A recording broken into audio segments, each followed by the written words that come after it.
Hello guys, welcome to our YouTube channel study with Sky. तो I M Yash Kumar और आज हम करने जा रहे हैं बच्चों chapter circle of class ninth. क्योंकि मैंने क्लास नाइन्थ के जितने भी स्टूडेंट से बात की तो सभी बोल रहे थे यार कि भैया ये मैथ्स का जो सर्कल चैप्टर है ना वो बड़ी दिक्कत कर रहा है ना। बाकी मतलब जितने से मैंने पूछा वही सर्कल सर्कल निकल के आ रहा था। तो कोई दिक्कत नहीं है, सर्कल को देख लेते हैं आज। ठीक है, तो सर्कल चैप्टर डालने जा रहे हैं बेटा। एक दो वीडियो में खत्म कर देंगे इसको, छोटी छोटी वीडियोस ही बनाएंगे और बेहतरीन तरीके से बेसिक टू एडवांस लेवल का समझा देंगे। ठीक है, लेट्स स्टार्ट। तो सबसे पहले हम स्टार्ट करेंगे थ्योरम्स से। ओके, सबसे पहली जो थ्योरम हमारी कहती है वो क्या होती है बताओ। थ्योरम 1 होती है क्या, कि अगर एक सर्कल है, ठीक है ना, एक सर्कल के अंदर दो इक्वल कोड्स हैं, ये एक कोड है और ये एक कोड है, और ये दोनों कोड इक्वल लेंथ की हैं, मतलब ए बी और ये जो सी डी कोड है बेटा ये इक्वल लेंथ की हैं, इक्वल लेंथ की है। ठीक है, और सेंटर हमारा ये है। तो ये जो कोड है ना, ये वाली कोड, ये जो कोड है सेंटर पर कितना एंगल बनाएगी, ये एंगल बनाएगी ऐसे, और ये वाली कोड ऐसे करके एंगल बना देगी सेंटर पे। ठीक है बेटा, तो ये जो एंगल बनेंगे ना दोनों एंगल 1 इक्वल टू एंगल 2 होगा हमेशा। क्या होगा बच्चों, एंगल 1 इक्वल टू एंगल 2 होगा। क्यों? क्योंकि ये थ्योरम कहती है। लेकिन प्रूफ भी तो होना चाहिए ना। थ्योरम ने कह दिया, हमने मान लिया, प्रूफ करेंगे हम। ठीक है, हम देखेंगे ऐसा क्यों होता है। तो देखो ये इक्वल कोड है इसके, तो ये कितना एंगल बना रही है यहां पर, एंगल 1, और ये वाला कोड इस पे यानी कि सेंटर पर एंगल 2 बना रही है। थ्योरम को मैं स्टेटमेंट को बोल देता हूं एक बार, कि angle subtended by the two equal codes is always equal. ठीक है, angle subtended by two equal codes at the centre will be always equal. Now let's prove this.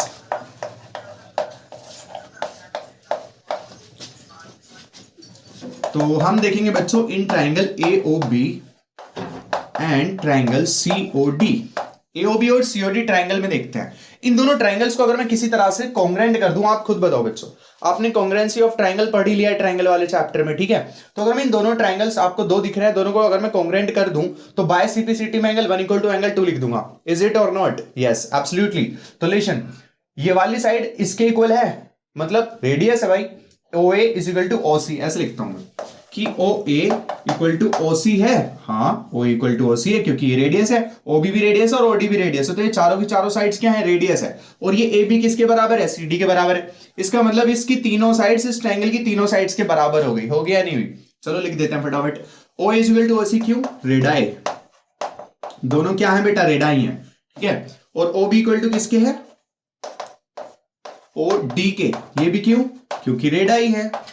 और तीसरी चीज क्या है मेरे बच्चे, कि ये जो दोनों की दोनों कॉर्ड्स हैं ये हमारी इक्वल लेंथ की हैं, इक्वल कॉर्ड्स। ओके, ये चीज हमको गिवन है। ठीक है, तो AB इक्वल टू क्या है बेटा, CD। AB इक्वल टू क्या है, CD। तो तीनों की तीनों क्योंकि साइड्स इक्वल हो गई, तो by SSS criteria triangle AOB is congruent to triangle COD. Triangle AOB is congruent to what? COD. Okay, तो ये चीज हमको मिल गई। तो बाय CPCT में क्या कह सकता हूं, अगर दोनों के दोनों ट्रायंगल बेटा कॉन्ग्रेंट है तो ये प्रॉपर्टी हमको पता चल जाती है कि अगर दो ट्रायंगल्स कॉन्ग्रेंट है तो उनका एरिया भी बराबर होता है और उनकी तीनों साइड्स, उनकी तीनों कॉरस्पॉन्डिंग साइड्स भी बराबर होती हैं और तीनों कोरेस्पॉन्डिंग एंगल्स भी बराबर होते हैं। ओके, कोरेस्पॉन्डिंग का मतलब होता है अगर मैं सपोज OA साइड देख रहा हूं तो इधर मैं OC देखूंगा। यहां से भी हम नोटिस कर सकते हैं ये चीज, अगर मैं OA देख रहा हूं ना तो स्टार्टिंग के दो यानी कि CO साइड देखूंगा वहां पे। अच्छा, अगर OB देख रहा हूं बेटा OB, तो यहां पर OD देखूंगा, समझ आया? और अगर AB देखूंगा AB साइड, तो इधर कौन सी होनी चाहिए, वो इक्वल CD की होनी चाहिए। AB किसके इक्वल होनी चाहिए, CD के। तो इसको लिखा भी इसी तरीके से जाता है, तो ये कॉरस्पॉन्डिंग साइड्स होती हैं। ओके, तो बाय CPCT में कह सकता हूं एंगल 1 इक्वल टू एंगल 2 हो जाएगा। या इसका नाम लिखना चाहो, एंगल 1 को क्या लिखेंगे, AOB, और एंगल 2 को क्या लिखेंगे, एंगल COD। तो वो दोनों के दोनों क्या आएंगे बेटा, बराबर। Hence proved. यही तो थ्योरम थी कि दो अगर कॉर्ड्स इक्वल है तो उनका सेंटर पर जो एंगल बनेगा वो भी बराबर होगा। ठीक है, चलो अगली पे चलते हैं, इसको मिटा दूं बच्चों। फर्स्ट जो थ्योरम मैंने अभी भी बताई उसका कन्वर्स थ्योरम होता है थ्योरम नंबर 2। ठीक है, 2 थ्योरम यानी कि सेकंड थ्योरम हमारी ये कहती है, देखो फर्स्ट वाले में मैंने क्या बोला था, फर्स्ट वाले में गिवन चीज ये थी कि AB जो है वो बेटा CD कोड के बराबर है, तो ये वाले जो एंगल है यानी कि एंगल 1 इक्वल टू एंगल 2 हो जाएगा। ठीक है, क्या बोला मैंने कहा कि गिवन है कि ये वाली कोड इसके बराबर है, मतलब गिवन क्या था वहां पर, ये कोड बराबर थी और निकालना क्या था, प्रूफ क्या करना था कि एंगल 1 इक्वल टू एंगल 2 होगा। बट अब इस वाली थ्योरम में क्या, इस वाली थ्योरम में ये बच्चों कि A B equal to C D आपको अब प्रूफ करना है। अब ये आपको प्रूफ करना है और angle 1 equal to angle 2 given है, उल्टा हो गया। ठीक है, जो चीज पहले गिवन थी वो प्रूफ करनी है, जो प्रूफ करनी थी वो अब गिवन दे रखी है। तो गिवन क्या है यहाँ पे, क्या एंगल 1 इक्वल टू एंगल 2 है। अब ये चीज हमको पता है, निकालना है कि A B equal to C D होगा। फिर से हम दोनों ट्राइंगल्स को क्या कर देंगे, कॉन्ग्रुएंट कर देंगे। तो in triangle A O C and triangle C O D, A O B sorry and triangle C O D.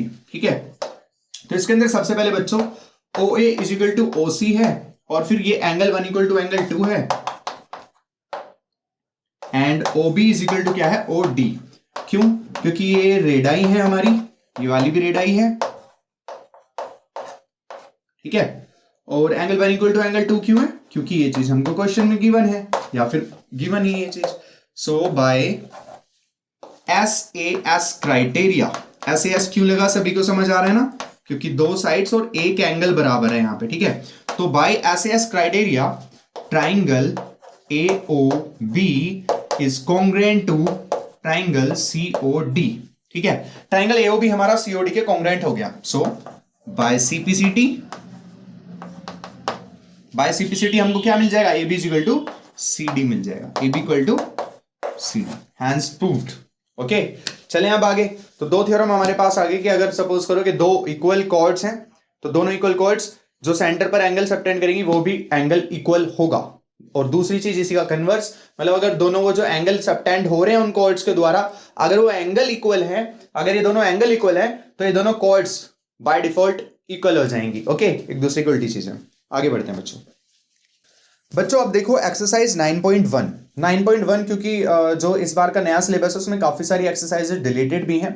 इससे पहले 6 एक्सरसाइज हुआ करती थी इस चैप्टर में। ओके, बट अब आई थिंक 3 और 4 हैं, 3 आई थिंक। ओके, तो 9.1 क्या कह रही है, क्वेश्चन नंबर 1 पढ़ते हैं। ठीक है, कह रहा recall that, sorry I don't have book तो मुझे फोन में यार PDF खोल के देखनी पड़ रही है क्वेश्चंस के लिए। ठीक है, कह रहा recall that 2 circles are congruent if they have the same radii.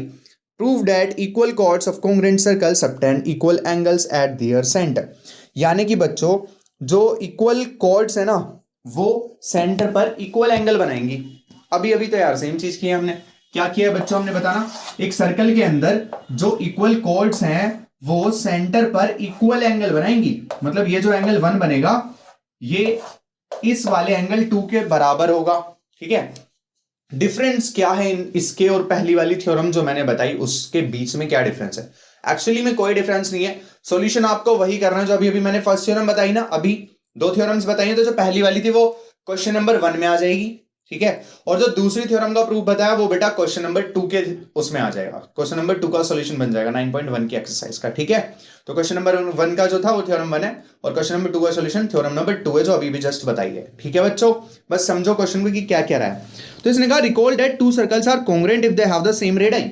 ये स्टेटमेंट इसने बोल दिया एक्स्ट्रा, और इससे बच्चे घबरा ना जाएं तो इसको समझा देते हैं। कह रहा है कि बच्चों 2 सर्कल्स कॉन्ग्रुएंट होते हैं अगर उनकी रेडाई सेम है। मतलब अगर इसकी रेडाई R है और इसकी रेडाई भी R है, R मतलब R की कोई वैल्यू हो सकती है, जैसे इसकी रेडाई है 2 सेंटीमीटर और इसकी भी बेटा 2 ही सेंटीमीटर है, तो दोनों के दोनों सर्कल्स क्या हो जाएंगे, कॉन्ग्रुएंट हो जाएंगे। बच्चों क्या हो जाएंगे बेटा, दोनों सर्कल्स कॉन्ग्रुएंट हो जाएंगे। और दोनों सर्कल कॉन्ग्रुएंट मतलब एक ही सर्कल बना लो इसकी जगह। ठीक है ना, 2 सर्कल की जगह हमने एक सर्कल बनाया, एक ही सर्कल में हमने क्या किया, दोनों कॉर्ड्स बना दी। क्वेश्चन के अकॉर्डिंग क्या है कि 2 सर्कल्स हैं और बेटा इसमें और इसमें कॉर्ड्स बन रही हैं इक्वल इक्वल। जैसे इस सर्कल में एक लेंथ की कोई कॉर्ड बनी तो इस सर्कल में भी उतनी ही लेंथ की हमने एक कॉर्ड बनाई, और ये जो सेंटर पे एंगल बना रही है और ये जो इसमें सेंटर पे एंगल बना रही है, दोनों एंगल्स बराबर होंगे। तो मैंने क्या किया, इसी को इसी क्वेश्चन में कोइंसाइड कर दिया, मतलब एक ही सर्कल में दोनों कॉर्ड्स को बना के दिखा दिया और इस एंगल को इसके इक्वल प्रूफ कर दिया, जैसे हमने थ्योरम 1 में किया था। समझ आ गया? तो पूरी की पूरी एक्सरसाइज आई मीन दोनों क्वेश्चंस हमारे दोनों थ्योरम के ऊपर ही बेस्ड हैं, डिट्टो हैं, एकदम सेम है, वही सॉल्यूशन आपको उसके अंदर करना है। तो चलते हैं बच्चों नेक्स्ट एक्सरसाइज पे। बच्चों अब आती theorem 9.3। It is too much easy. देखो क्या कहती है थ्योरम कि एक सर्कल है, अगर हमारे पास क्या एक सर्कल है, सर्कल किसकी सर्कल किसी की नहीं, सर्कल नहीं सर्कल है। ओके, इसके अंदर बेटा एक कॉर्ड है, suppose this is chord AB। ये क्या कॉर्ड है, ए बी कोड है, ओके। और इसने क्या कहती है ना, थ्योरम क्या कहती है कि अगर सेंटर से हम एक परपेंडिकुलर लाइन डालेंगे इस पे, इस लाइन पर हम सेंटर से एक परपेंडिकुलर अगर ड्रॉ करें, तो ये जो परपेंडिकुलर है ना, ये इस लाइन को दो बराबर भागों में बांटता है। यानी कि यहां पर गिवन क्या होता है बच्चों, गिवन होता है कि ये जो है परपेंडिकुलर है, मतलब OM is perpendicular to AB, ये चीज हमको गिवन है। प्रूफ क्या करना है, प्रूफ हमको ये करना है कि AO बराबर होगा OB के, यानी कि अगर OM परपेंडिकुलर है, OM, I'm sorry ये M है, ठीक है। OM बेटा अगर परपेंडिकुलर है AB के, OM अगर इसके परपेंडिकुलर है, तो AM is equal to MB हो जाएगा। AM इक्वल टू क्या हो जाएगा, AM is equal to MB हो जाएगा। किसी को दिक्कत बच्चों, ठीक है। ये कहती है पहली थ्योरम। Let's prove it. अगर मुझे बेटा ये इसके बराबर करना है, तो मैं यहां से कंस्ट्रक्शन करके ना एक लाइन ड्रॉ कर लेता हूं और इसको भी यहां पे कनेक्ट कर लेता हूं, ठीक है। ये कंस्ट्रक्शन में चाहो तो आप लिख सकते हो, चाहे कोई दिक्कत है नहीं, ऐसी कनेक्ट कर सकते हो, ठीक है। कंस्ट्रक्शन में चाहे तो लिख लो, चलो।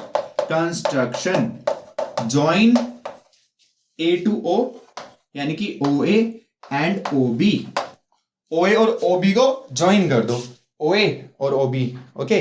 ज्वाइन करते हैं, हमको दो ट्राइंगल्स दिख रहे हैं बच्चों। Let's proof. In triangle AOM and triangle BOM, triangle BOM, okay बेटा।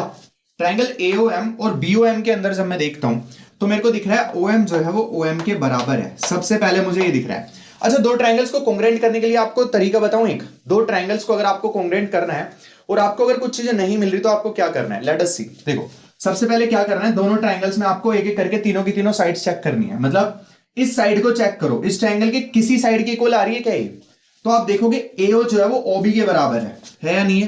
तो आप यहां पे लिख दो कि OA जो है वो OB के बराबर है। OA किसके बराबर है, OB के। क्यों, क्योंकि दोनों की दोनों क्या है, रेडियस। तो इसके ब्रैकेट में ना इसका बेटा रीजन भी लिखना पड़ता है। ब्रैकेट में लिख दिया, दोनों के दोनों क्या है, रेडाई है। रेडाई क्या होता है, रेडियस का प्लूरल फॉर्म होता है। जैसे कैट है, कैट का प्लूरल फॉर्म कैट्स होता है, ऐसे रेडियस का प्लूरल फॉर्म क्या होता है, रेडाई होता है। रेडियसेस नहीं होता, रेडियसेस ऐसा कुछ होता ही नहीं है। रेडियस का रेडाई होता है, ठीक है ना। नहीं पता तो सबको, अगर नहीं पता तो पता चल गया होगा, ठीक है बेटा। OM इक्वल टू OM है, OM साइड देखो, तो इस वाले ट्रायंगल में OM साइड आ रही है, हाँ जी आ रही है।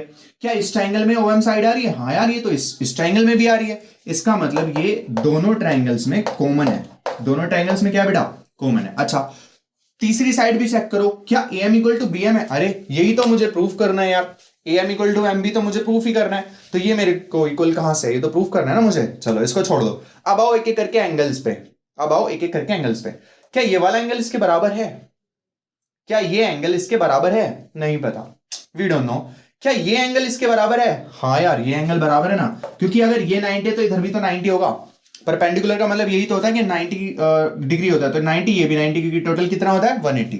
तो ये 90 है, ये भी 90 है। तो इस ट्रायंगल में ये वाला 90 है और इस ट्रायंगल में ये वाला 90 है। मतलब एंगल OMA इक्वल टू है एंगल OMB के। Angle OMA equal to angle OMB, ठीक है। ईच 90 डिग्री, क्या लिखते हैं ब्रैकेट में, ईच 90 डिग्री, मतलब दोनों के दोनों एंगल्स कितने हैं, 90 डिग्री की। That's why by SAS criterion, by SAS criterion triangles are congruent. कौन कौन से triangles, AOM is congruent to triangle BOM, ठीक है। And by CPCT I can say, क्या कह सकता हूं मैं, मुझे क्या चाहिए था, मुझे चाहिए था AM इक्वल टू BM, मिल गया CPCT से। क्यों मिल गया, क्योंकि अगर दोनों ट्रायंगल बेटा कॉन्ग्रुएंट है तो उनकी तीनों की तीनों साइड्स और तीनों के तीनों एंगल्स बराबर हो जाते हैं। सभी बच्चों को अच्छे से समझ आ गया होगा आई होप, ठीक है। चलें आगे, ओके। तो मैंने यहाँ पे ये भी बता दिया बच्चों कि अगर आपको दो ट्रायंगल्स कॉन्ग्रुएंट कर रहे हैं, तो आपका जो मोटिव है, आपका जो परसेप्शन है, वो किस तरीके का होना चाहिए, कि क्या देखना है भाई। एक एक करके पहले साइड चेक कर लो, तीनों साइड्स को इधर वाले ट्रायंगल से मैच कर लो, एक एक करके जो चीज आपको पता चली उनको लिख दो। फिर एक एक करके एंगल्स को चेक करो, कौन सा एंगल किसके इक्वल है। स्टेप बाय स्टेप आप जब चलोगे ना, तो आपको तीनों चीजें दिख जाएंगी। वरना बच्चे ऐसे ढूंढते रहते हैं, यार इसमें क्या इक्वल है, यार इसमें क्या इक्वल है, तीन चीजें ही नहीं मिलती उनको, समझ रहे हो। चलो आगे बच्चों, अब देखो दूसरी थ्योरम, यानी कि 9.4 थ्योरम, चौथी एक्चुअली। तो बच्चों ये क्या कहते हैं ना, ये अभी जो मैंने बताई ना इससे पहले, ये इसकी कन्वर्स है, समझ रहे हो, कन्वर्स थ्योरम। एक हम थ्योरम पढ़ रहे हैं, फिर उसका कन्वर्स यानी कि उसकी उल्टी थ्योरम पढ़ रहे हैं, ठीक है। हम क्या करते हैं, गिवन और प्रूफ वाली चीज को उल्टा कर देते हैं। जैसे अभी हमने क्या पढ़ा था कि अगर ये परपेंडिकुलर तो ये दोनों इक्वल हो जाएंगी, मतलब बाइसेक्ट करेगी। गिवन क्या था पहले कि ये एंगल 90 डिग्री है, ये चीज गिवन थी। और अब देखना गिवन क्या है, अब गिवन है कि ये इक्वल टू ये है, ये साइड इक्वल है। और प्रूफ क्या करना है, प्रूफ अब ये करना है कि ये 90 डिग्री एंगल्स है, ये इसके इक्वल यानी कि 90 डिग्री है, यानी कि इसके परपेंडिकुलर है। एक ही बात है ना, चाहे तो ये कह लो कि 90 डिग्री के एंगल्स बनने दोनों, चाहे बेटा ये कह लो कि ये इसके परपेंडिकुलर है, दोनों सेम बातें हैं, ठीक है। तो इस बार परपेंडिकुलर हमको क्या करना है, परपेंडिकुलर हमको इस बार प्रूफ करना है। और गिवन क्या है यहाँ पे कि AM इक्वल टू MB, उल्टी चीजें हैं। तो सिंपल फिर से हम इन दोनों ट्राइंगल्स को क्या कर देंगे बेटा, कॉन्ग्रेंट कर देंगे। बट इसका प्रूफ मैं आपको नहीं कराऊंगा, आपको खुद करना है, ठीक है। मैंने पूरा लिख दिया है, बस प्रूफ में वो 3 चीजें आपको खुद लिखनी है। क्या क्या बता देता हूं, ध्यान से सुनना। OM इक्वल टू OM है, क्या है, ये कॉमन है। दूसरी चीज AM इक्वल टू क्या है, MB है, ठीक है, 2 चीज हो गई। और तीसरी बेटा OA इक्वल टू OB है, तीनों साइड्स बराबर आ रही है हमारी इसके, यानी कि SSS क्राइटेरिया से दोनों ट्राइंगल कॉन्ग्रेंट होंगे। एंड देन बाय CPCT हम बोल देंगे कि ये एंगल इसके इक्वल है। और क्योंकि ये दोनों एंगल्स इक्वल हैं, तो हम लास्ट में पता है क्या लिखेंगे कि अगर मैं इसको 1 और 2 मान लूं, इस दोनों एंगल को, इसको 1 इसको 2, तो हमें पता है एंगल 1 + 2 एंगल इक्वल टू कितना आएगा, 180 डिग्री आएगा। और हमने अभी कॉन्ग्रेंट करने के बाद क्या प्रूफ किया है, जो मैंने लिखा नहीं है, आपको खुद करना है वो, ठीक है। कॉन्ग्रेंट करके हमें ये मिला बाय CPCT कि एंगल 1 इक्वल टू एंगल 2 आएगा, मतलब ये वाला एंगल इसके बराबर आ रहा होगा। बाय CPCT में कह सकता हूं, यानी कि ये दोनों बराबर है। तो मैं क्या कर दूं, एंगल 1 प्लस इसकी जगह भी मैं एंगल 1 रख देता हूं, क्योंकि 2 की वैल्यू एंगल 1 ही है। एंगल 2 की जगह मैंने एंगल 1 रख दिया, इक्वल टू में क्या बेटा, 180। ये कितना हो जाएगा, 2 angle 1 equal to 180। Angle 1 plus angle 1 कितना आएगा, 2 एंगल 1। तो एंगल 1 की वैल्यू कितनी आ गई, यहां से 2 आया अपॉन में, तो यह बेटा 90 डिग्री। और अगर एंगल 1 90 है, तो हमने अभी पढ़ा ना एंगल 1 2 के बराबर है, तो 2 भी 90 हो गया। तो दोनों के दोनों कितने एंगल्स हो गए, 90 डिग्री हो गए। समझ आया। तो ये वाला स्टेप है जो आपको बस थोड़ा सा ध्यान रखना है। ओके, चलो आगे बढ़ते हैं बेटा, एक्सरसाइज पे मूव ऑन करते हैं। बच्चों चलते हैं अपनी नेक्स्ट थ्योरम 9.5 पे। ओके, ये थ्योरम क्या कहती है ना कि equal chords are always equal distance या equidistance from the centre. मतलब एक सर्कल के अंदर अगर 2 इक्वल कोड्स हैं, जैसे ये AB है और ये कोड है बेटा CD, सपोज ये दोनों की लेंथ बराबर है। ओके, इन दोनों कोड्स की लेंथ बराबर है, तो सेंटर से इनकी जो दूरी है ना, मतलब डिंग डिंग डिंग डिंग डिंग, यहां से यहां तक की, इसका नाम OM रख देते हैं और इसका नाम ON रख देते हैं, ठीक है। तो OM जो है वो ON के बराबर होगी हमेशा, ठीक है ना, परपेंडिकुलर डिस्टेंस। ये भी परपेंडिकुलर हो बेटा, ये भी परपेंडिकुलर है, तो दोनों जो परपेंडिकुलर डिस्टेंस है हमेशा क्या होंगी, बराबर होंगी। ये कहती है हमारी क्या, थ्योरम 9.1। इसके प्रूफ की नीड है नहीं, आपसे पूछेगा नहीं, ठीक है ना। इवन NCERT में भी गिवन नहीं है, चाहे तो कर सकते हैं, लेकिन फालतू चीजें खामगा क्यों करनी है, क्योंकि एग्जाम का टाइम पास है, ठीक है बेटा। अगर फिर भी किसी को हो नीड सीखने वाली, तो यू कैन कमेंट डाउन, हम बता देंगे, ठीक है। तो थ्योरम 9.6 में क्या होता है बच्चों, थ्योरम 9.6 इसी का कन्वर्स है। जैसा अभी मैंने क्या कहा कि अगर बच्चों 2 इक्वल कोड्स हैं, 2 इक्वल कोड्स हैं, तो वो सेंटर से इक्वी डिस्टेंस होंगी, ठीक है। इसका उल्टा बोलूं तो कैसे बोलूंगा कि अगर इक्वी डिस्टेंस आ रहा है सेंटर से 2 कोड्स का, 2 कोड्स है, हमें नहीं पता इक्वल लेंथ है या नहीं है, उनकी लेंथ इक्वल है या नहीं है कोड्स की, हमें नहीं पता। हमें ये पता है कि सेंटर से इनकी जो दूरी है वो बराबर है। अगर हमें ये चीज पता है कि सेंटर से दूरी बराबर है, तो बेटा वो दोनों कोड्स भी बराबर हो जाएंगी ना। ये हमारा थ्योरम 9.6 कहता है, मतलब अगर इक्वी डिस्टेंस है तो कोड्स बराबर हो जाएंगी। और ये वाली 9.1 क्या कह रही थी कि अगर कोड बराबर है तो इक्वी डिस्टेंस हो जाएंगी, इक्वी डिस्टेंस है तो कोड बराबर हो जाएंगी, कोड बराबर है तो इक्वी डिस्टेंस हो जाएंगे। दोनों आपस में उल्टी थ्योरम्स हैं, ठीक है बेटा। चलते हैं अब एक्सरसाइज पे मूव ऑन करते हैं फटाफट, लेट्स डू इट। बच्चों एक्सरसाइज 9.2 का फर्स्ट क्वेश्चन क्या कह रहा है कि 2 circles of radius 5 centimetre and 3 centimetre intersect at 2 points. आपको दिख रहा होगा एक बड़ा सर्कल है जिसकी रेडियस है 5 सेंटीमीटर, एक छोटा सर्कल है जिसकी रेडियस है बेटा 3 सेंटीमीटर, ठीक है। और इनके बीच की distance between their centres is 4 centimetre.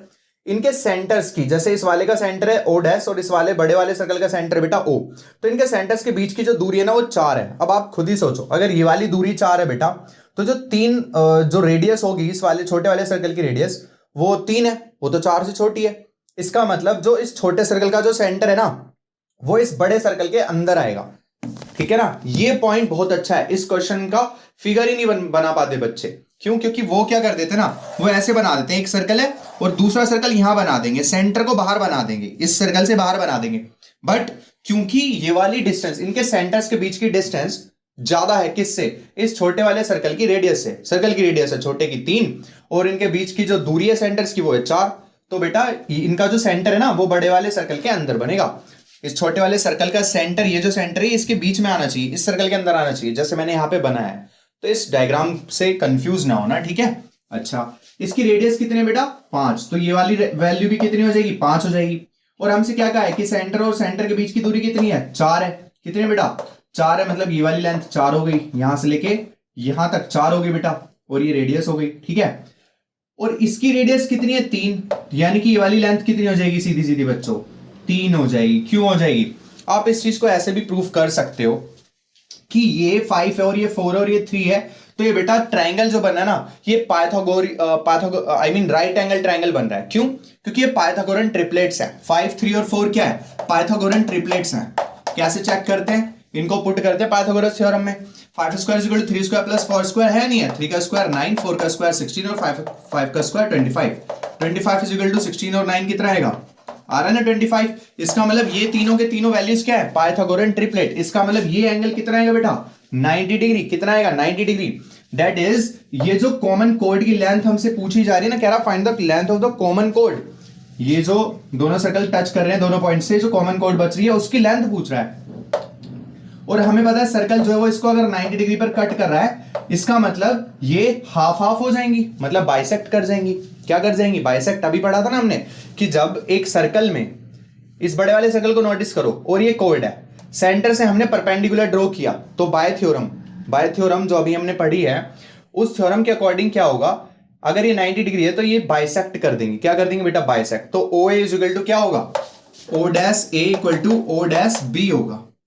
और ये कितना है बच्चों? 3 है। ओ डैश या ओ बी डैश की वैल्यू 3 है। तो पूरा का पूरा ए बी इक्वल टू क्या होता है? पूरे ए बी को मैं ऐसे लिख सकता हूं, O dash A plus O dash B, O dash A plus O dash B.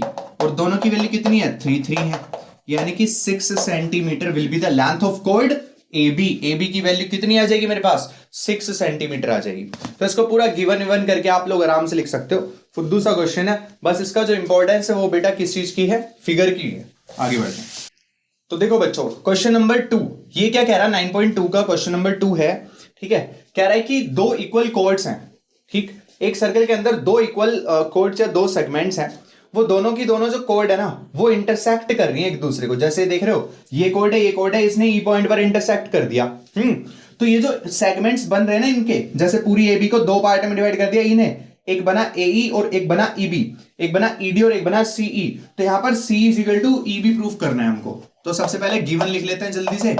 Given क्या है बेटा? कि AB इक्वल टू CD है, AB इक्वल टू CD है मेरे पास, ठीक है। अच्छा, और कुछ गिवन है? और कुछ गिवन नहीं है। प्रूफ देखते हैं सीधा। टू प्रूफ क्या करना है मेरे को? कि सेगमेंट्स बराबर आएंगे, मतलब ये जो काटा है ना इंटरसेक्शन पॉइंट ने, तो ये इक्वल सेगमेंट्स में डिवाइड करेगा। यानी कि AE इक्वल टू ED करना है, ठीक है।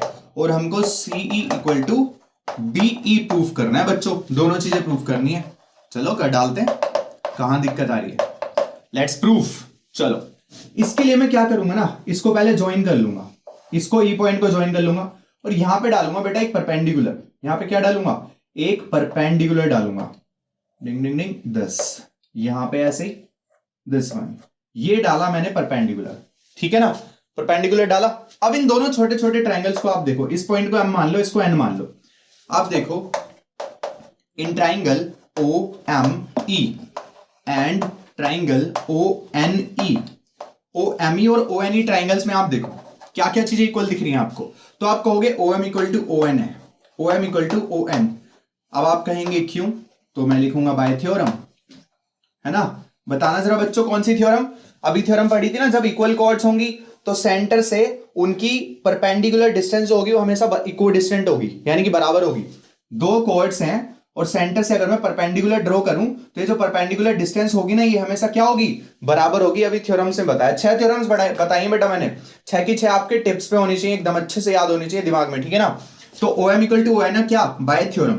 अच्छा दूसरी चीज 90 डिग्री है, ये दोनों के दोनों परपेंडिकुलर ड्रॉ किया था भाई हमने, तो angle O M E equal to है एंगल ओ एन ई के, यहां पे लिखेंगे आप ईच 90 डिग्री। और तीसरी चीज क्या इक्वल है बताओ, तो तीसरी चीज आपको ओ ई दोनों में कॉमन दिख रहा होगा, ओ ई इक्वल टू ओ ई, यहां पे आप लिखोगे कॉमन। बताना जरा कौन सा क्राइटेरिया लगा बेटा, yes SAS criteria. So by SAS criteria triangle OME is congruent to triangle ONE.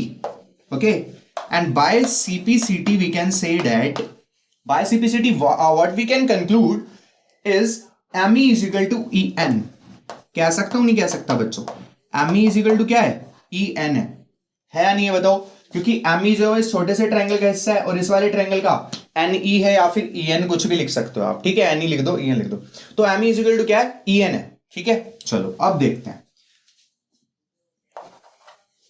अब एक थ्योरम के अकॉर्डिंग मुझे ये चीज पता है कि अगर मैंने इसको परपेंडिकुलर बाइसेक्ट किया, परपेंडिकुलर डाला, बाइसेक्टर डाला, तो ये जो पूरी है ना, ये जो पूरी लेंथ है ये यहां पर बाइसेक्ट होती है एम पर, मतलब AM is equal to M B है, AM इज इक्वल टू क्या है बेटा, एम बी है, AM इज इक्वल टू क्या है, एम बी। अच्छा एक चीज मुझे ये भी बताओ कि अगर AB इज इक्वल टू पूरा BC DC है या नहीं है, AB इज इक्वल टू क्या है पूरा DC, तो अगर मैं AB को AM प्लस MB लिख दूं, AM प्लस, चलो मैं सीधा बोलता हूं, ध्यान से सुनना, AB साइड है पूरी की पूरी और ये DC साइड है। अब ध्यान से सुनना बेटा, AB साइड जो है वो M पॉइंट पर बाइसेक्ट हो रही है, थोड़ा सा आपको फिगर के अकॉर्डिंग लग रहा होगा कि ये छोटी साइड है और ये बड़ी साइड है BM, बट ऐसा है नहीं, ये BM जो है वो AM के बराबर है, ठीक है, ऐसा कंसिडर कर लेना बच्चों, क्योंकि परपेंडिकुलर बाइसेक्टर डाला है तो ये बीच मिड पॉइंट होता है ये, तो AM is equal to BM है, तो मैं पूरी साइड को 2 इंटू AM भी लिख सकता हूं ना, 2 इंटू AM, तो AB को मैं क्या लिख दूंगा, 2AM लिख दूंगा, इक्वल टू DC को क्या लिख दूंगा, पूरी DC को, ऐसे ही मैं पूरी DC को 2DN लिख सकता हूं, 2 इंटू DN,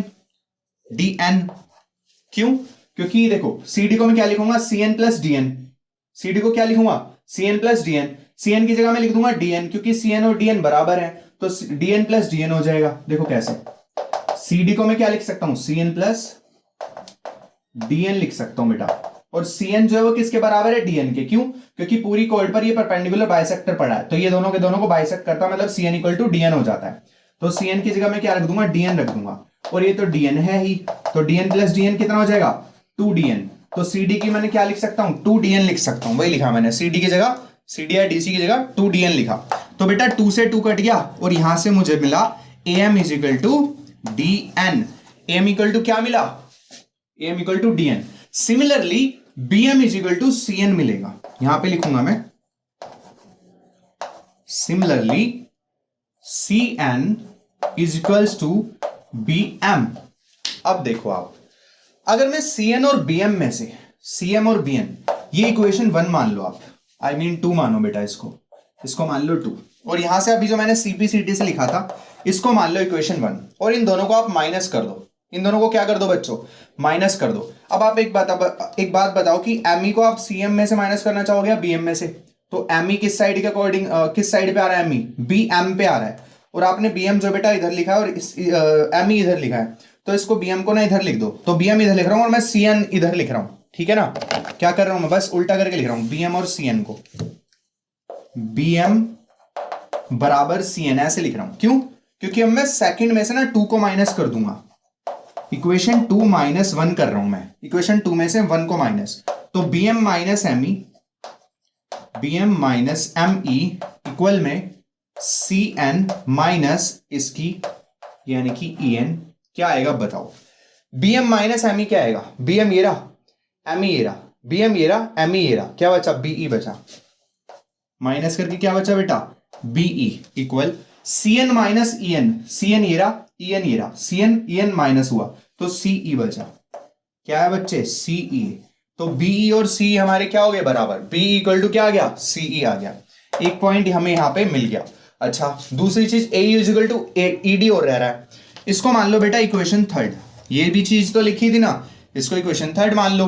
अब आप देखो AM में आप ME को जोड़ोगे तब AE मिलेगा, नहीं मिलेगा, अगर मैं ए एम में एम ई को जोड़ दूं तो ए ई मिल जाएगा, ए ई मिल जाएगा और इक्वल टू में ई डी भी अपने आप आ जाएगा। अब देखो, तो मुझे क्या करना है, इक्वेशन थर्ड और इस वाली फर्स्ट को, जो चीज मैंने प्रूफ की थी बाय सीपीसीटी लिखी थी, इक्वेशन फर्स्ट और थर्ड को ऐड करना है, इक्वेशन 1+3 कर देना है। तो यहां से आएगा ए एम और इधर से E M, A M plus E M equal to D N plus E N. ठीक है, A M plus E M कितना बन रहा है बताओ, A M plus E M A E बन रहा है, ए ई, और इधर क्या बना है, D N plus E N, D N E N, D N E N क्या बन गया, डी ई। Hence proved. समझ आया? तो ये है आपका पूरा का पूरा सॉल्यूशन। बहुत बच्चों की तरह समझाया क्योंकि आप लोग बच्चे ही हो, 9th क्लास में हो, अभी पकने वाले हो, लेकिन क्योंकि क्या 10th में आने वाले हो। ठीक है, सो थोड़े से स्मार्ट बन जाओ। ओके बच्चों, बन जाओगे, कोई दिक्कत नहीं है धीरे धीरे। अब देखो जरा दोबारा से रिव्यू करा रहा हूं, A is equal to E D मुझे प्रूफ करना था, A is equal to E D. तो मैंने क्या किया, यहां पर एक परपेंडिकुलर बाइसेक्टर ड्रॉ किया, छोटे छोटे दो ट्राइंगल्स बने, दोनों ट्राइंगल्स को कॉन्ग्रेंट किया। कॉन्ग्रेंट करने के बाद मुझे ऐसे ऐसे क्राइटेरिया से मैंने कर दिया congruent, by CPCT M is equal to E N मिला। अब मुझे पता है क्योंकि ये परपेंडिकुलर बाइसेक्टर है तो ए एम और इधर बी एम बराबर है, जैसे सी एन और ये डी एन बराबर है।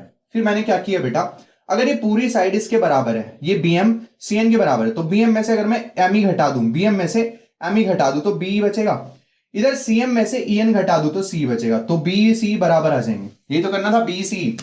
सिमिलरली ऊपर ए एम जो था वो डी एन के बराबर था, तो ए एम में मैंने एम ई को जोड़ दिया तो ये पूरा बन गया, डी एन में एन ई जोड़ दिया तो ये पूरा बन गया, तो ये पूरा इस पूरे यानी कि ए ई के बराबर आ गया। ठीक है, ये अप्रोच रखनी है, दिमाग में सेट रखना है प्रोसीजर, बाकी सॉल्यूशन में कोई दिक्कत नहीं होगी। ठीक है, चलो नेक्स्ट पे चलते हैं बच्चों। चलते हैं क्वेश्चन नंबर 3 पर। देखो ए बी और सी डी दो इक्वल कोड्स हैं। क्वेश्चन सुन लो एक बार, क्या रहा है कि if two equal chords of a circle intersect within the circle, prove that the line joining the points of intersection makes equal angle with the chords। यानी कि एक सर्कल के अंदर दो इक्वल कॉर्ड्स हैं, एक सर्कल के अंदर दो इक्वल कॉर्ड्स हैं और दोनों इक्वल कॉर्ड्स कहीं ना कहीं इंटरसेक्ट कर रही हैं, और जिस पॉइंट पर इंटरसेक्ट कर रही है ना, वहां से एक लाइन खींची जाती है सेंटर को मीट करते हुए। इस पॉइंट ऑफ इंटरसेक्शन से सेंटर को आप मीट कर दो। ठीक है, कर दिया।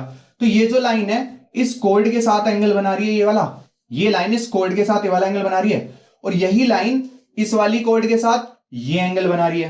तो ये दोनों के दोनों एंगल इक्वल आपको प्रूफ करने हैं। ठीक है बेटा, क्या करने हैं, 1 = 2 प्रूफ करना है।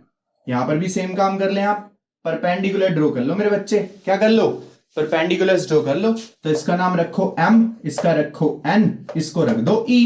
ठीक है ना। तो अगर सपोज करो मुझे ये वाला एंगल इसके बराबर करना है, तो मैं इन छोटे छोटे दोनों ट्राइंगल्स को कॉन्ग्रेंट कर दूं, कर देते हैं। तो सीधा बेटा मैं प्रूफ कर रहा हूं, है ना। गिवन टू प्रूव आप खुद लिखोगे, ठीक है ना। गिवन में क्या लिखोगे आप कि पूरी साइड इसके बराबर है, तो इसकी आधी साइड भी इनके बराबर हो जाएगी, और दोनों बस कॉर्ड्स इक्वल है, यही गिवन है फिलहाल। तो मैं क्या लिख सकता हूं मेरे बच्चे, in triangle O M E and triangle O N E. ठीक है, ये लिखना है। तो मुझे क्या मिलेगा इसमें कि angle O M E equal to angle O N E, each 90 है। ठीक है, ईच 90, और एक्स रेडियस है, आई एम सॉरी रेडियस नहीं बेटा, ये O M equal to O N है, O M equal to O N. क्यों, क्योंकि परपेंडिकुलर डिस्टेंस है। परपेंडिकुलर डिस्टेंस बाय थ्योरम हमने पढ़ा है क्या, कि जब इक्वल कॉर्ड्स पर परपेंडिकुलर डाला जाता है तो वो इक्विडिस्टेंट होती हैं। दो इक्वल कॉर्ड्स है ना, दो इक्वल कॉर्ड्स सेंटर से इक्वल दूरी पर होती हैं हमेशा। दो इक्वल कॉर्ड्स सेंटर से इक्वल दूरी पर होती हैं। ये कॉर्ड सेंटर से ओ एम दूरी पर है, ये वाली कॉर्ड सेंटर से ओ एन दूरी पर है, तो O M equal to O N होगा। अब ये भी थ्योरम प्रूव कराई थी। ठीक है, चलो आगे बढ़ते हैं। अच्छा, ओ ई इक्वल टू ओ ई है, क्यों, क्योंकि ये साइड हमारा दोनों में कॉमन है। तो by S A S criteria triangle O M E is congruent to triangle ONE, and by CPCT angle 1 is equal to angle 2। by CPCT क्या हो गया बच्चों, angle 1 equal to angle 2 हो गया है। ठीक है ना, as proved।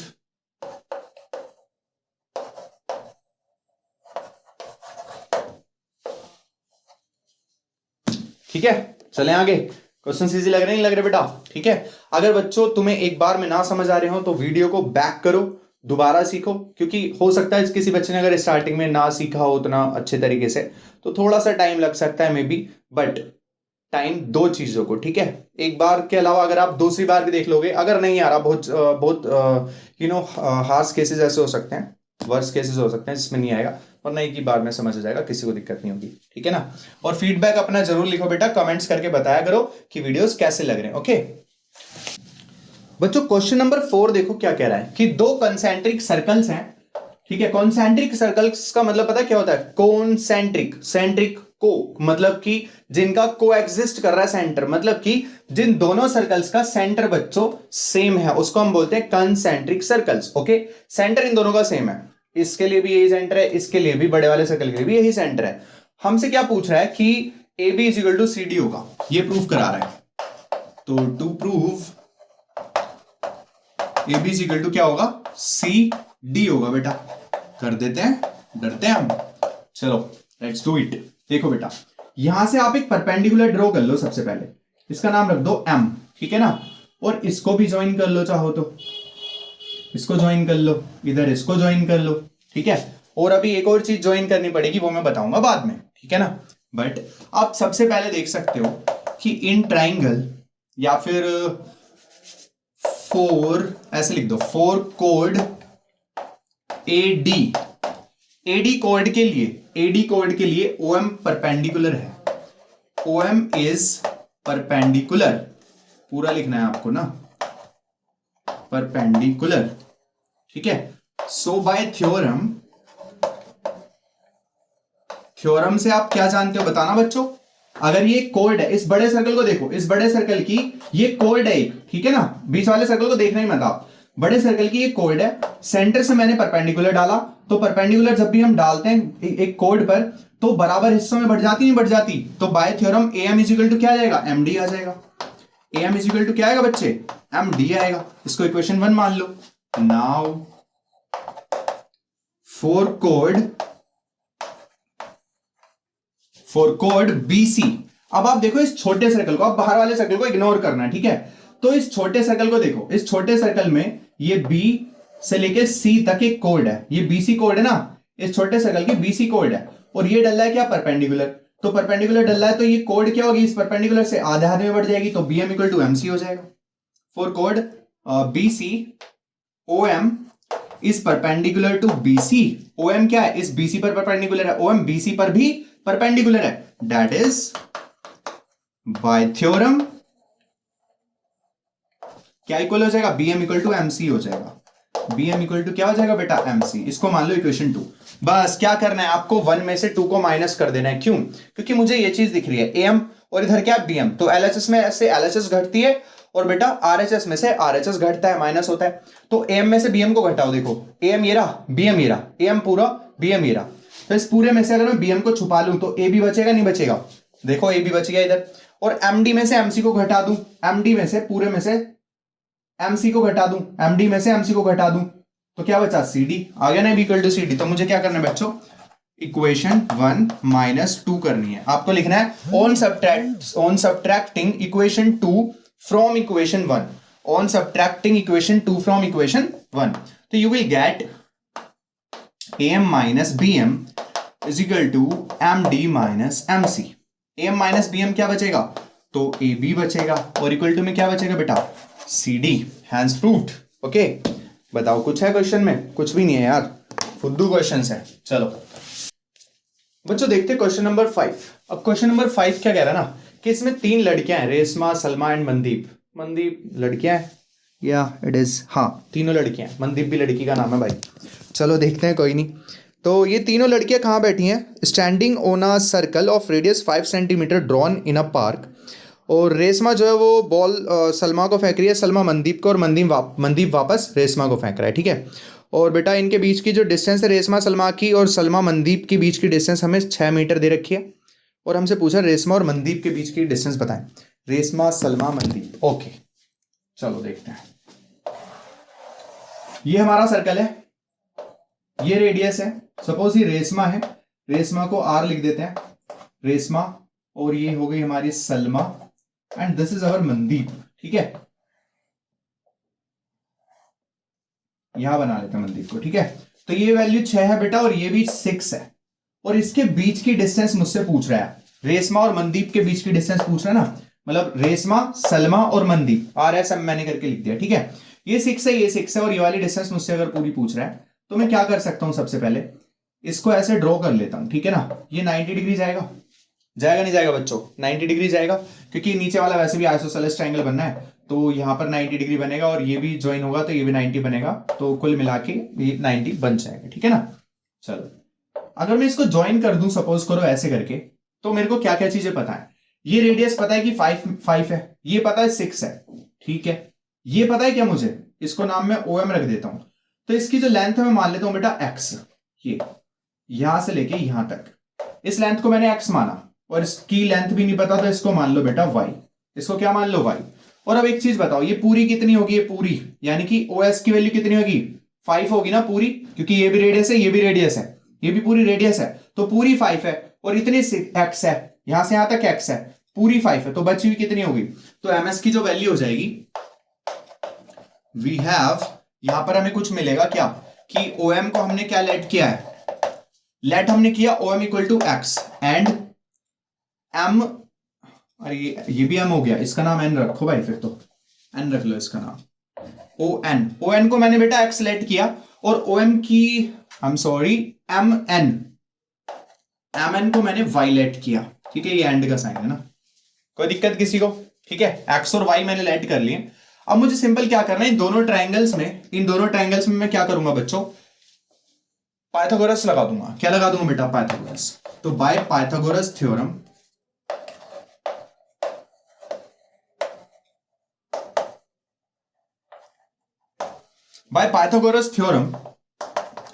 In triangle OMN या ONM ट्रायंगल में देखो आप, तो ONM ट्रायंगल में ये 90 डिग्री है, तो हाइपोटेनस बनी 5, यानी कि 5 का स्क्वायर इक्वल टू क्या होगा, x का स्क्वायर प्लस ये क्या है, ये है y का स्क्वायर, इक्वेशन 1। अगर मैं नीचे वाले ट्रायंगल में देखूं, यानी कि ट्रायंगल SNM, इस ट्रायंगल में अगर मैं देखता हूं, तो मुझे यहां से क्या मिलेगा बच्चों, ये वाली क्या है 6 स्क्वायर इज इक्वल टू क्या होगा, y स्क्वायर प्लस इतनी क्या बचेगी, ये बता दो बस मुझे, SN की वैल्यू क्या आएगी। तो अगर पूरा का पूरा OS है, OS को मैं क्या लिख सकता हूं, OS is equal to ON plus NS है, तो मैं NS को क्या लिखूंगा, NS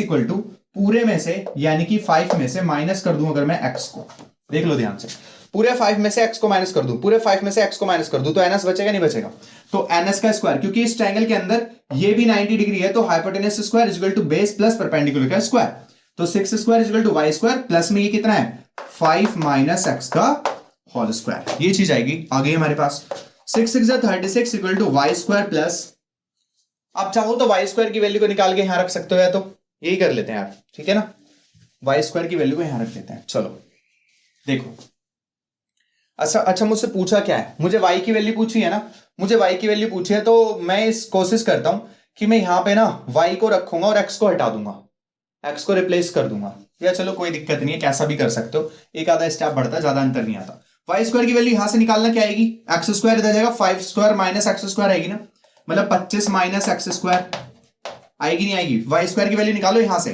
तो x स्क्वायर इधर आएगा माइनस में, तो 5 पंजे 25 माइनस का x स्क्वायर, किसकी वैल्यू है, y स्क्वायर की, यहां रख दी मैंने y स्क्वायर की जगह, 25 माइनस x स्क्वायर रख दिया, फिर प्लस 5 माइनस x का होल स्क्वायर ओपन करो, तो a माइनस b का स्क्वायर क्या होता है, a square plus b square minus 2ab, तो 2 इंटू 5 इंटू एक्स, यानी कि 5 दूनी 10x। बताओ, एक एक चीज बेटा ओपन करके बता रहा हूं, ठीक है ना, मैं चाहूं तो डायरेक्ट लिख सकता हूं 1 मिनट में आंसर, बट आपको सीखना है, ठीक है ना, एक एक स्टेप, कहीं पे किसी को कोई दिक्कत नहीं होनी चाहिए, ठीक है बच्चों। तो 36, ये 25 माइनस में आ जाएगा, इक्वल टू में क्या बचेगा, एक्स स्क्वायर से एक्स स्क्वायर कट जाएगा, ये वाला 25 भी इधर आ जाएगा माइनस में, और इक्वल टू में क्या बचा, बस माइनस का tan x बचा, ठीक है।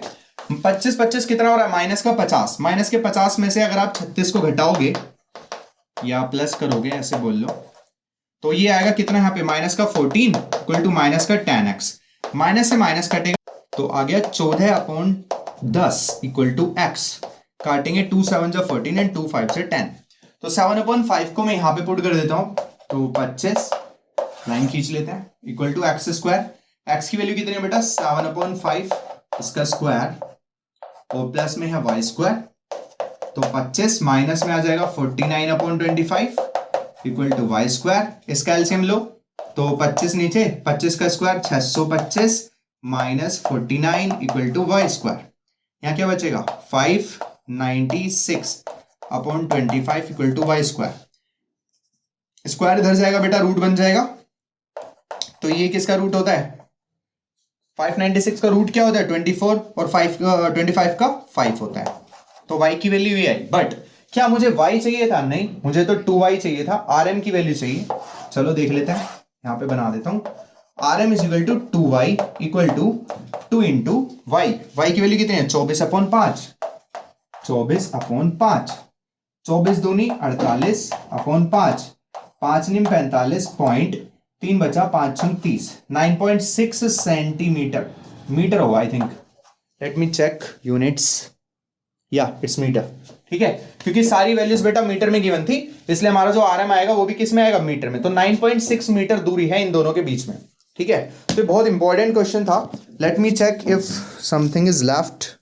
बच्चों देखते हैं क्वेश्चन नंबर 6। कह रहा है कि एक circular park of radius 20 metre is situated in a colony. 3 boys, Ankur, Syed and David, are sitting at equal distances on its boundary, each having a toy telephone in his hands to talk to each other. Find the length of the string of each phone. ठीक है बच्चों, 3 बच्चे हैं अंकुर, सैयद और Dawid, ये और radius है इसकी पार्क की कितनी 20 मीटर्स। ओके लेट अस सी। देखो क्या है ना, एक सर्कुलर पार्क है और 3 बच्चे हैं अमित, सैयद और डाविड समथिंग। ये तीनों के तीनों बच्चों ऐसे बैठे हुए हैं, कुछ इस तरह बैठे हुए हैं कि ये तीनों के तीनों इक्वल डिस्टेंस पर हैं। तो हमने मान ली इनकी पोजीशंस को ABC। इक्वल डिस्टेंस पर है मतलब ये इक्विलेटरल ट्रायंगल बन गया, इक्वल डिस्टेंस पर है। और वो टेलीफोन आता था ना बचपन में जिसको हम बना लेते थे स्ट्रिंग वाला, उसमें धागा बांध लेते थे कप में ऐसे करके, कभी किया हो आप लोगों ने, हम तो करते थे यार। तो उसमें बात करते थे हेलो हेलो, दूसरा कान पे लगाता था तो वाइब्रेशंस पास होती थी। ठीक है, लेट अस सी। तो वो टॉय टेलीफोन लेके बैठे हुए हैं, तो इनकी स्ट्रिंग की यानी कि इस धागे की लंबाई बतानी है और ये तीनों की तीनों लंबाई बराबर है, तो एक निकाल लो बाकियों का पता चल जाएगा। तो इसमें कुछ नहीं है बेटा, ये सेंटर है और यहां से जब मैं मीडियन डालूंगा ना तो सेंटर से गुजरेगा और यहां पर बनाएगा 90 डिग्री। कितना बनाएगा बच्चे 90 डिग्री बनाएगा। और आपको एक चीज पता होनी चाहिए, मैं बताऊं क्या, जब भी एक इक्विलेटरल ट्रायंगल होगा ना, इक्विलेटरल ट्रायंगल, तो सेंटर जो बनेगा ना, ये वाला सेंटर, ये सेंट्रोइड बनेगा। ये जो सेंटर है ना, ये इस ट्रायंगल का सेंट्रोइड की तरह काम करेगा। here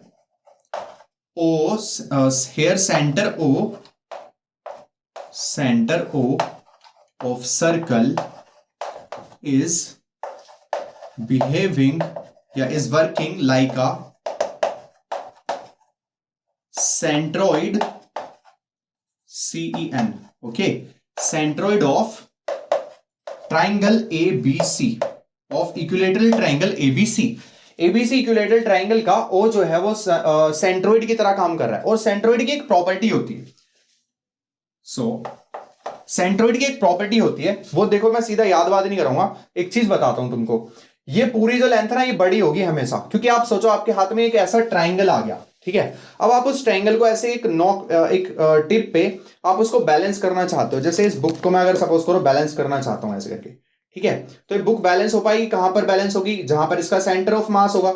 इसी तरह से आप लोग खुद सोचो कि अगर एक ट्रायंगल है तो अगर किस पॉइंट पर मैं उंगली रखूं अपनी कि एकदम बैलेंस हो जाए, इधर उधर को ऐसे लुढ़के ना, तो आप ही बताओ क्या मैं ऊपर की तरफ को रखूंगा। अगर मैंने जितना आगे लेके जाऊंगा तो इधर हमें पता है कि इधर मास कम है, इधर मास ज्यादा है इसका, तो इधर को गिर जाएगा। अगर मैंने उंगली यहां रखी तो मुझे थोड़ी सी उंगली ना नीचे की तरफ शिफ्ट करनी पड़ेगी, क्योंकि इधर 2 कोने ज्यादा है, हालांकि एकदम मिड में लानी पड़ेगी मतलब। और इस हिसाब से पता है क्या होता है, ये थोड़ा सा इस लाइन पे नीचे की तरफ खिसक जाती है उंगली। इस लाइन पर अगर मैं देखूं तो जो उंगली है ना वो थोड़ी सी नीचे की तरफ खिसक जाती है, मतलब यहां उंगली रखनी पड़ती है। ये मैं क्यों बता रहा हूं आपको, ये मैं आपको ना एक चीज याद रखने के लिए बता रहा हूं इतनी बातें। क्यों, क्योंकि ये जो डिस्टेंस है पूरी को अगर मैं 1 मान लूं या पूरी को अगर मैं 3 मान लूं, पूरी को 3, कितनी मान लूं बेटा 3, तो ये वाला हिस्सा है ना, ये हिस्सा अलग मैं डायग्राम ड्रॉ कर देता हूं इसका। ये पूरा है, अगर यहां पर सेंटर आएगा यहां पर, ठीक है, तो पूरा हिस्सा अगर 3 है तो इसमें से दो हिस्सा यहां से यहां तक होगा और बेटा एक होगा ये वाला, यानी कि एक इतना होगा और दो जो है वो ये वाला होगा, यहां से लेके यहां तक। समझ आया किसी को?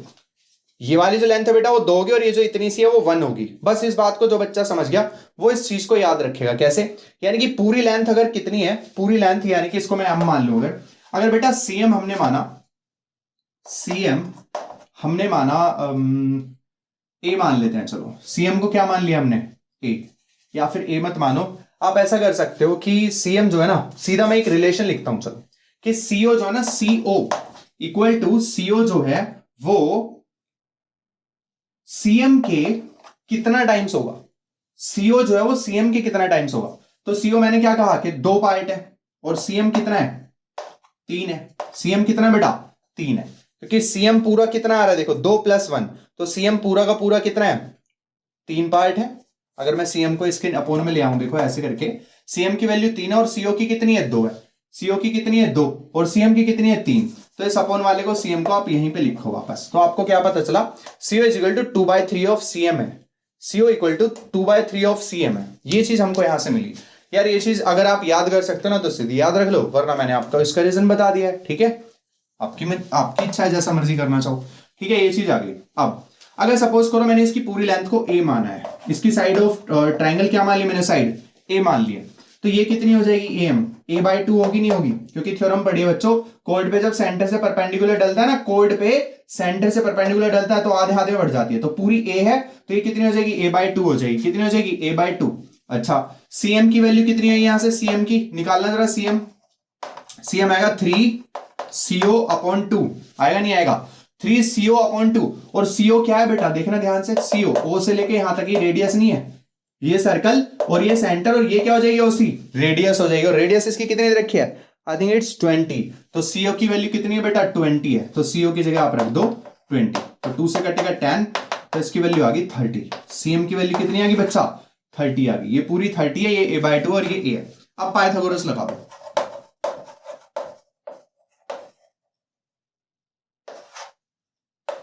By Pythagoras in triangle AMC, AMC triangle में लगाओ तो मुझे मिलेगा कि AC² is equal to AM² plus MC²। ठीक है, AM की वैल्यू कितनी है बच्चों, a/2 का स्क्वायर प्लस MC की वैल्यू कितनी है, MC या CM कुछ भी लिख सकते हैं, CM की वैल्यू 30 है तो 900 हो जाएगा ये। AC कितना है बच्चा, AC है A, तो A का स्क्वायर। ठीक है, इसको इधर ले आओ माइनस में, तो a² अपॉन 2 दूनी 4 हो जाएगा, इक्वल टू में 900 है। एलसीएम लेंगे 4, इधर आएगा 4a² minus a² equal to 90, I mean 900।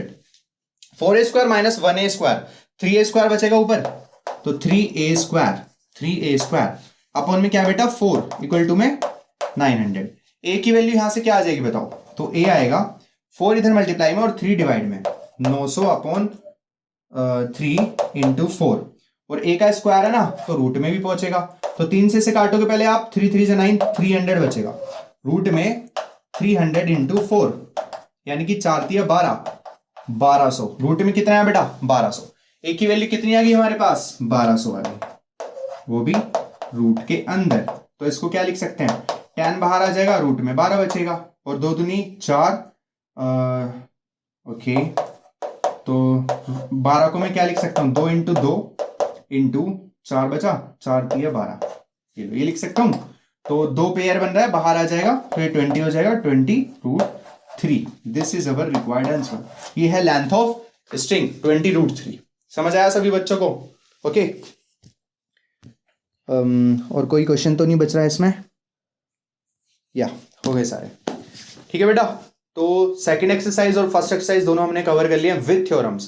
तो ये वीडियो थोड़ी सी लंबी इसीलिए बनी है क्योंकि सबसे पहले हमने 6 की 6 थ्योरम्स देखी, उनके प्रूफ्स देखे जितने के भी आते हैं, उसके बाद हमने 10.1 देखी, 9.1 और फिर 9.2 भी पूरी कवर की एक एक क्वेश्चन के साथ, क्योंकि मैं नहीं चाहता कि एक भी क्वेश्चन ऐसा बचे जिसको ना कराया जाए। जिसको जहां पे भी दिक्कत हो, जिस भी क्वेश्चन में दिक्कत हो, वो पूरी देख सकता है, आई मीन वो क्वेश्चन पर्टिकुलर भी देख सकते हो, और जिसको पूरी एक्सरसाइज ही ना आती हो तो पूरा देखो बेटा, पूरा वीडियो आई विल रिकमेंड कि पूरी वीडियो आप देखो, और अपने दोस्तों को भी शेयर करो जिनको भी सर्कल से डर लगता है। ठीक है, तो 1 घंटे बैठ रहे हैं बस मात्र आपको, बट पूरी वीडियो देखना, अच्छे से देखना, अपने दोस्तों को बोलना, शेयर करना, और लाइक करना बच्चों, और अगर चैनल सब्सक्राइब ना किया हो तो सब्सक्राइब जरूर कर देना। Okay, so thank you, bye bye.